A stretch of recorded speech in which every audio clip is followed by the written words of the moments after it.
Terdakwa Richard Eliezer Pudiang Lumiu berperan sebagai orang atau pelaku utama yang melakukan penembakan awal dan menembak yang kedua diperankan oleh saksi Perdisambo. Dengan demikian, sempurnalah bentuk kerjasama sebagaimana disyaratkan pasal 340 KUHP junto pasal 55 ayat 1 ke 1 KUHP.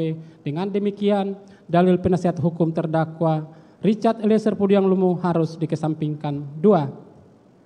Analisa juridis poin 100 pledoi halaman 40 yang mengatakan bahwa meskipun dalam penerapan pasal 51 ayat 1 KUHP elemen melawan hukumnya menjadi hapus, maka untuk menilai apakah perbuatan pidana yang dilakukan oleh terdakwa Richard Eliezer Pudiang Lumiu dapat dicela atau dihindari sehingga dapat dipersalahkan secara hukum, maka penting untuk melihat dan mengkaji aspek kesalahan psikologis.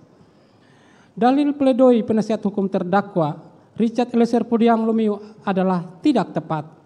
Penasihat hukum terdakwa Richard Eliezer Pudiang Lumiu keliru dalam menafsirkan perbuatan terdakwa Richard Eliezer Pudiang Lumiu dapat menjadi hapus dengan alasan pertimbangan aspek kesalahan psikologis.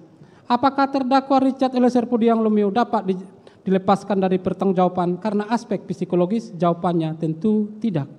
Karena terdakwa Richard Eliezer Pudiang Lumiu dalam hal ini bukan yang terpengaruh karena ketakutan atau karena dibawa kuasa penguasa, dalam hal ini saksi Perdisambo, melainkan terdakwa Richard Eliezer Pudiang Lumiu dalam hal ini hanyalah memperlihatkan loyalitasnya sebagai orang yang ikut dalam saksi Perdisambo, dan apakah karena ikut dengan saksi Perdisambo dapat dibenarkan untuk melaksanakan permintaan saksi Perdisambo yang tidak sah atau melawan hukum? Jawabannya tentu tidak dapat dibenarkan.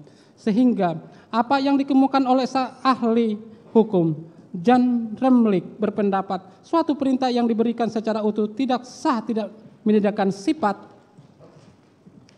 dapat dipidananya perbuatan karena sudah semestinya apa yang melawan hukum tidak berubah menjadi sejalan dengan hukum sekedar karena dilakukannya dasar perintah. Memperhatikan fakta hukum yang terungkap di persidangan tidak dapat diterbantahkan, baik pengakuan terdakwa maupun keterangan saksi Perdisambo menerangkan bahwa terdakwa Richard Eliezer Lumiu diminta untuk menembak korban Nopriansa Yosua lalu diberikan peluru untuk diisi dalam magazin dan dipasangkan dalam senjata api Glock milik terdakwa yang kemudian pada akhirnya digunakan untuk menembak korban Yosua. Dengan demikian jelaslah bahwa terdakwa Richard Eliezer Pudiang tidak dapat lepas dari tuntutan sehingga dalil penasihat hukumnya harus dikesampingkan. Dilanjutkan.